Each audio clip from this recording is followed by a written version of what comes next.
नमस्कार। नव वर्ष की हार्दिक शुभकामनाएं। नव संवत्सर नव जोश नव उत्साह के साथ हम मनाने जा रहे हैं। इसका बड़ा ऐतिहासिक महत्व है, पौराणिक महत्व है, आध्यात्मिक महत्व है, लेकिन स्वास्थ्य के विषय में भी महत्व कम नहीं है। शिशिर ऋतु जा चुकी है और बसंत का कुछ समय गुजर चुका है। हमारे शरीर की जो स्थिति है इस समय में, उसमें दोषों का घनता आ रही है।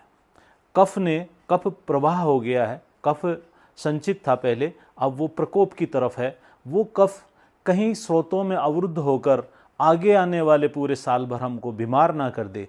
तो ये ज़रूरी है कि हम इस समय हमारे स्रोतों का शोधन कर लें। इस समय जो कफ हमारे विभिन्न स्रोतों में रुकने की व्यवस्था कर रहा है, रुकने की सोच रहा है, अगर वो लंग्स में रुक गया तो हमें अस्थमा करेगा, अगर वो हार्ट में रुक गया तो कार्डिक ब्लॉकेज करेगा, अगर वो लीवर में रुक गया तो वो हमारे लीवर को ख़राब करेगा। और ये जो कफ इस समय में प्रवाह हो रहा है या प्रकुपित हो रहा है या समन की तरफ जा रहा है, इसमें क्लेद बहुत बड़ी समस्या है और क्लेद स्वेद के द्वारा या मूत्र के द्वारा बाहर निकलता है। आइए हम दोषों को निकाल दें। हमारे आयुर्वेद में 3 तरह के रोग मार्ग बताएं: शाखा, कोष्ठ और मध्यम मार्ग।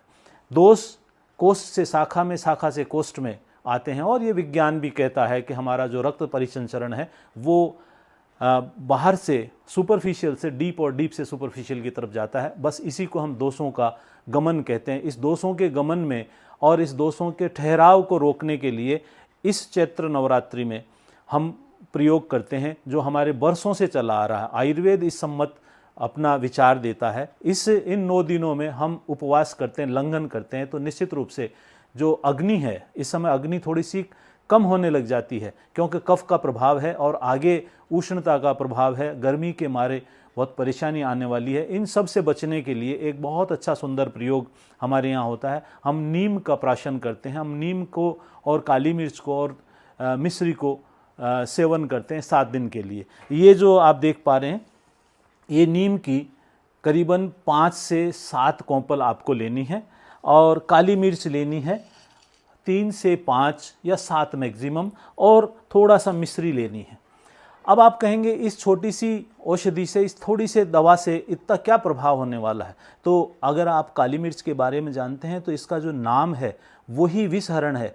म्रियते अनेन इति मरीच है, जो दोषों को, जो विष को खत्म कर दे। आज हमारे शरीर में जो टॉक्सिन्स हैं, उन टॉक्सिन्स को खत्म करने का। और एक काली मिर्च का एक बहुत बढ़िया गुण बताया, प्रमाथी। ये स्रोतों को खोल देती है, स्रोतों को खोल के दोषों को बाहर निकाल देती है। और नीम, जिसके बारे में तो जितना कहा जाए कम है। नीम तिक्त रस है और तिक्त रस रक्त का शोधन करता है, अग्नि का वर्धन करता है। खुद तिक्त होते हुए, खुद कड़वा होते हुए भी, खुद अरुचिकर होते हुए भी रुचि को उत्पन्न करता है। आइए इस नवरात्रि में हम कुछ संकल्प लें कि हम अपने आप को स्वस्थ रखेंगे, और स्वस्थ रखने के लिए, पूरे साल भर स्वस्थ रखने के लिए कि 9 दिन के लिए आपको काली मिर्च और नीम और मिश्री का प्रयोग करना है।